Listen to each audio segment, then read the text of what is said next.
Hello everybody and welcome back to another Pokémon Emerald video. Today I will be playing through the game with Armaldo. Armaldo is one of the two fossil Pokémons from the third generation. The design for both of the fossils in this generation is kinda wacky and goofy, and honestly I kinda prefer Cradily. It's a little bit more cute and funny.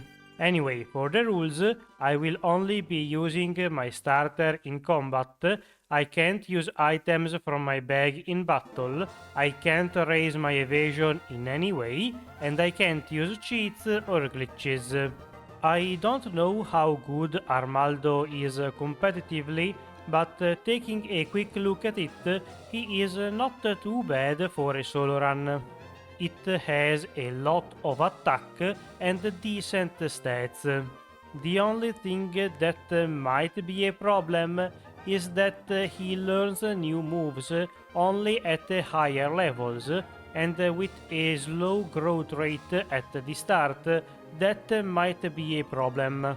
But at least for the early part of the game, my very high attack increased even more by the nature should be more than enough to sweep through everything we find.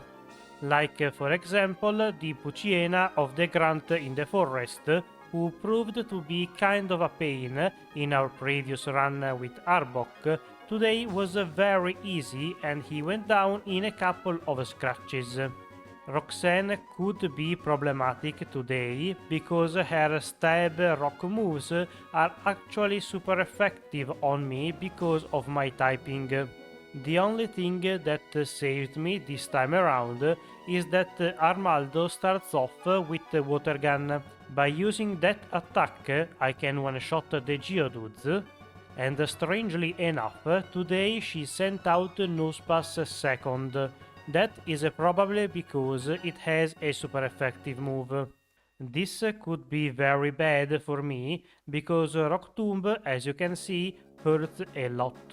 But because of Roxanne's AI, she stops using Rock Tomb once I am slower than Nosepass.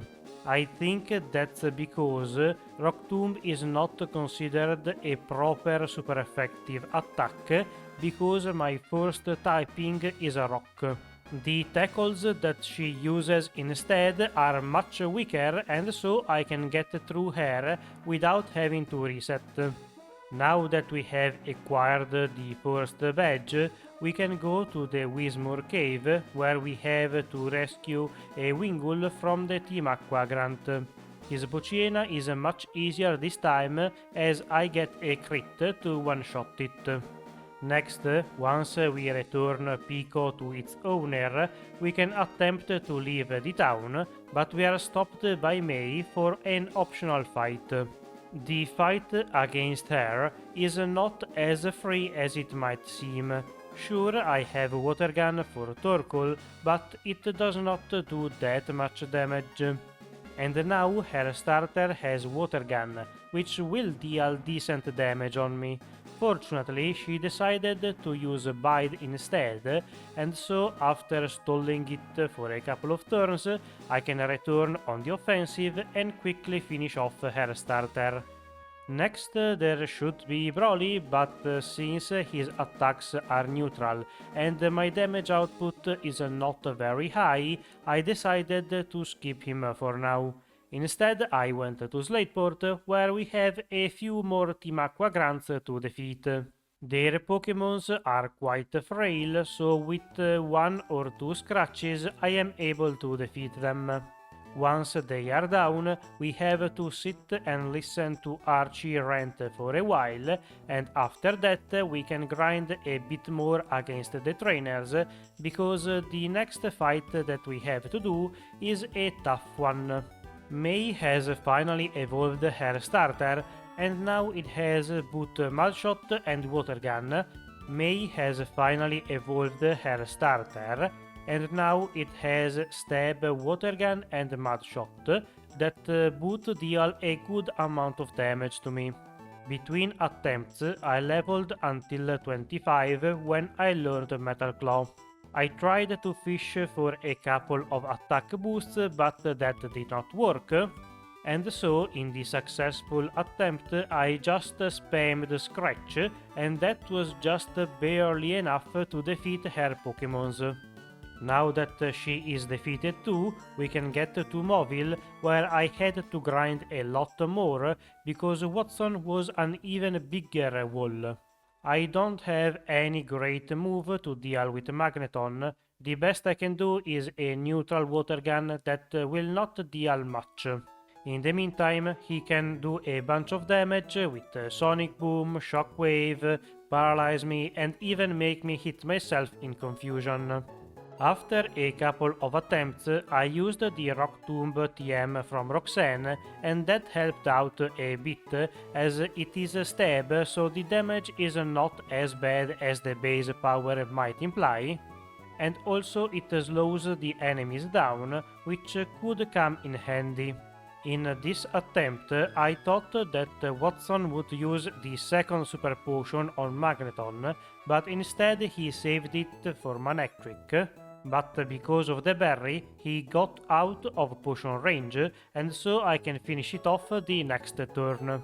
With Wattson defeated, we can use the TM for Rock Smash out of combat, and thanks to that we can reach the Meterfall Cave. Here we meet with the two teams and are informed about Max's plan, and so to try to stop him, we go on top of the volcano and end up fighting him. The match against the Team Magma leader was not too dangerous, but somewhat intense. Because of the Intimidate from my Tiena, I am unable to one-shot most of his Pokémons, but fortunately the lead does not use Sand Attack on me. And since I still have Water Gun, I can use that to one-shot the Camerapt. Now that we have stopped this guy too, we can get down from this mountain and take on the next gym fight. Flannery specializes in fire types, which might be dangerous because I am only neutral to that typing. By this point I learned Ancient Power, which is a great move. The base damage is a bit low, but it has a 10% chance to give you an Omni boost. And since I was not intimidated in this fight, I was able to even one-shot the Torkoal somehow. I might have missed it, but I don't think I got the boost. Now that we have defeated her, we have to backtrack quite a bit, and the first thing we have to do is defeat Brawly that we left behind earlier. His team is unable to do anything to me, I am way higher level, and so I can just one-shot them. And now that we have defeated all 4 of the first badges, we have to go take on our dead. Norman should not be that difficult this time around. His strategy is mostly to attack you with very powerful physical normal attacks, but since I am a rock type, those should not hurt too bad. I only have to be careful about slacking and counter, because that move does not care about your defenses, and so it can do a lot of damage. Slacking decides to troll me a bit and puts me to sleep with Juan a few times. By this point, I also ran out of Ancient Power PPs without getting the boost. Unfortunately, that's the one bad thing about that move, it only has 5 PPs, so you are often going to run out, even inside of a single fight. That's still fine though. Slacking even when using Facade does not do that much, and so I can out-damage him. Once the big boy is defeated, the rest of the team quickly follows, and so the 5th badge is ours too. I was tempted to teach Surf to Armaldo, but then I found out that it cannot learn it for some reason. I'll never understand how stuff like Aggron can learn it, but Armaldo, who learns water moves naturally, cannot. Weird. Anyway, of course, we make our way to the Weather Institute, where we can easily dispatch the Team Aqua Admiral Shelley, and moving on from that, we are only interrupted by our rival once again. Her team's levels improved a bit, but ours improved substantially. I think that by this point I crossed the level where the growth rate goes from slow to very fast. And trust me, that change is very notable just by the amount of XP that I get while fighting gym leaders. You will see me level more than one level in most of them. It is kind of broken, to be honest, at least with a Pokémon with good stats like Armaldo. At this point I had to skip a lot of trainers, otherwise I would have reached a very high level by the end of the game. The fight against Winona was fine. The only thing that made me a bit worried is that Skarmory used quite a few sand attacks. By having my accuracy lowered, I have no clue how often my moves will land.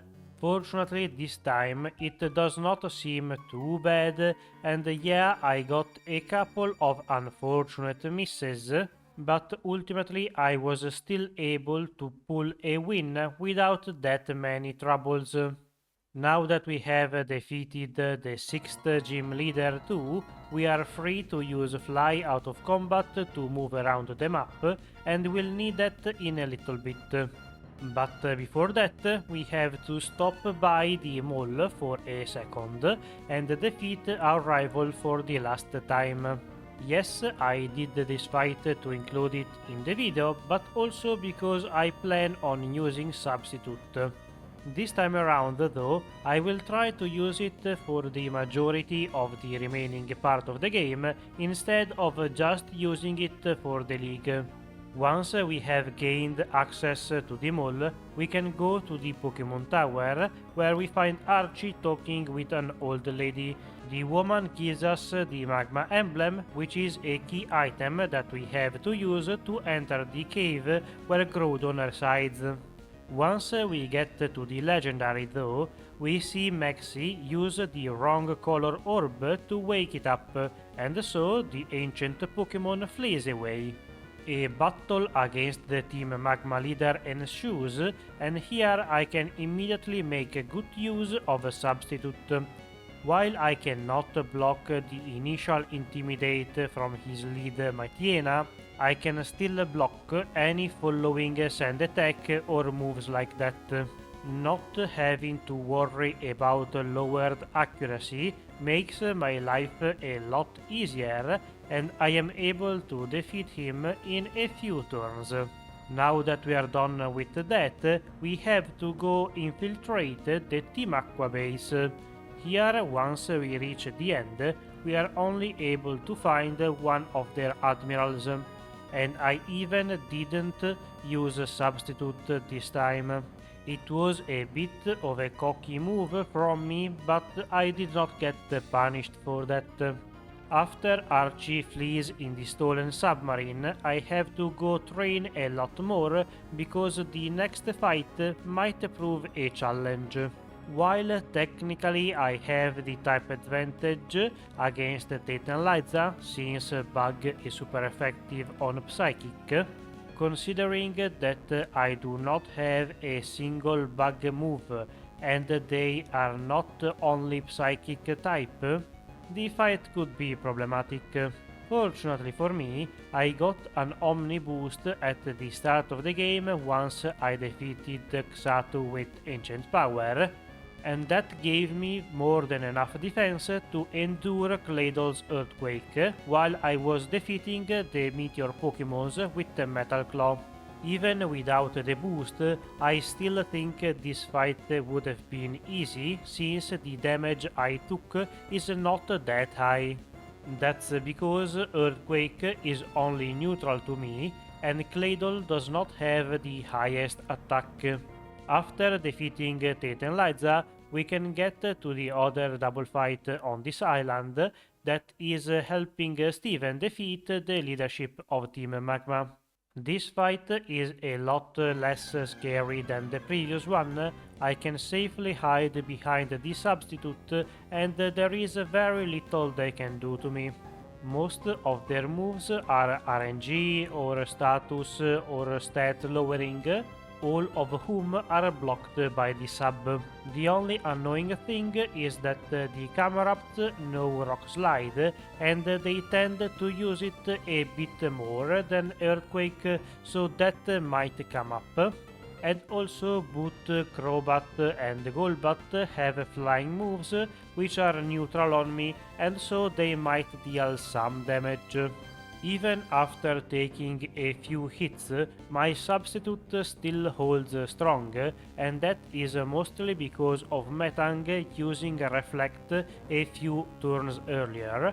That cuts in half their damage output, at least the physical one, and so I am still able to leave behind my doll. As a reward for helping him, Steven gives us the Dive HM that we have to immediately teach to one of our Pokémons, because we need to use it to reach the Seafloor Cave. Here we find Kyogre still asleep, but Archie is quickly behind us and decides to attack us to try to later wake up the legendary. His team is no match for Armaldo. By this point my attack is through the roof with all of the levels, and so even after the Intimidate I am still able to deal massive amounts of damage to his Pokémons. As we all know, that was not enough to stop the plot of the game, and so the legendary is awoken anyway. This is the point where we go ask Rayquaza for help to try to stop the other two legendaries, and while I am busy doing that, could you scroll down a little and maybe leave a like, subscribe, and all of that stuff? It may not seem like it, but it helps out a great deal. Anyway, once Rayquaza saved the day, we can get back on the badge collection, and finally we can take on the last of the gym leaders. Juan might be a bit of a problem, mostly because he uses water types that are super effective on me. And even though there is no Intimidate in this fight, my damage output is not quite enough to one-shot all of them. I can still cut through half of his team with ease, but then Crodant manages to break my sub. I finish off the Lobster, and fortunately the Kindra that comes out next is defeated in 2 attacks, and double team strategies do not work this time around. Whiscash leaves a hit and deals good damage to me, but not enough to knock me down, and so the last badge is ours. Now that we have all of them, we can finally enter the Victory Road, and here we are soon reached by Wally, the secondary rival of the game. Apparently I did not learn anything from the previous run, because I still did not teach Earthquake for the Magneton in this fight.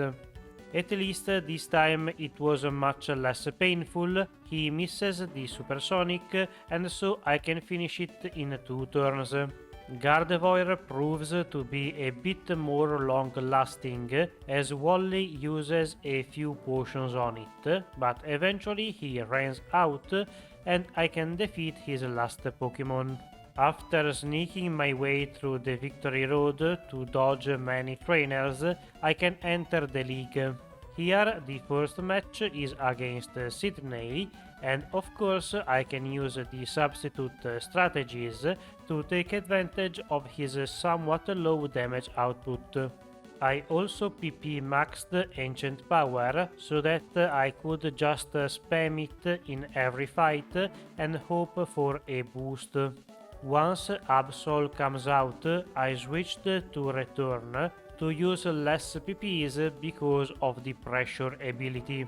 I don't think that changed much because my damage is still very good and I got an Omni boost the first turn I switched back to Ancient Power. With a few more attacks I can defeat the remaining Pokémons on his team and so the first of the Elite Four is defeated.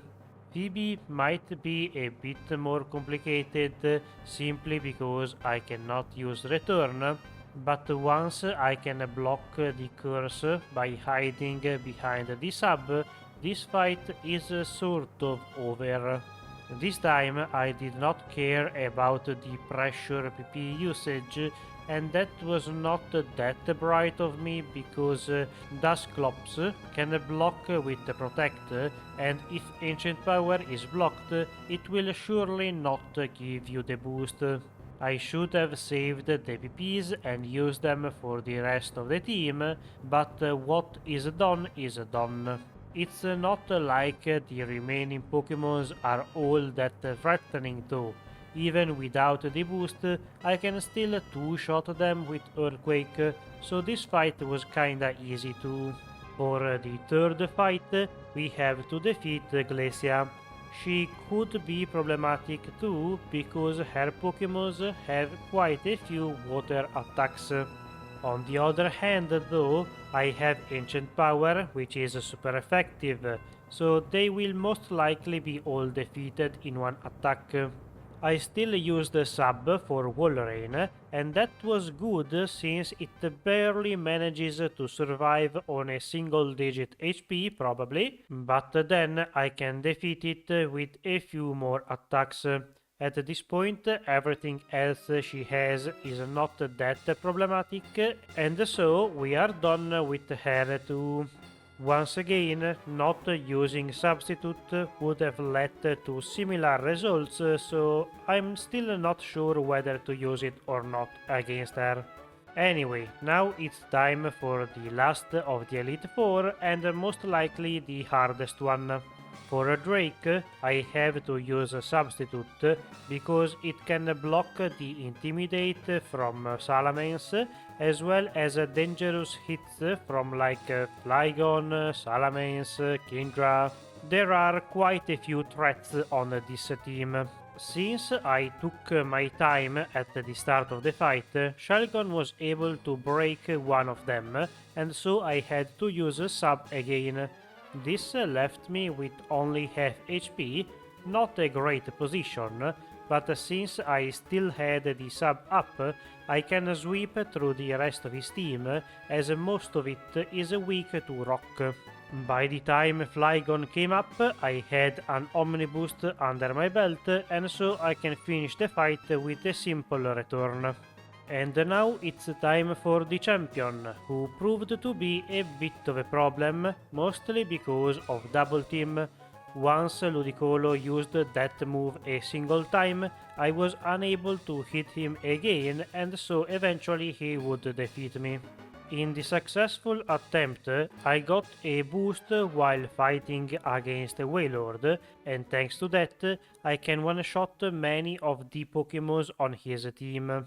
At some point, I should have used another substitute to block the Intimidate from Gyarados, but since he sends out quite early, I got my attack back to normal. I then got a very lucky crit against Melodic for the one-shot, and Tentacruel is where I should have subbed again, but instead I tried to attack.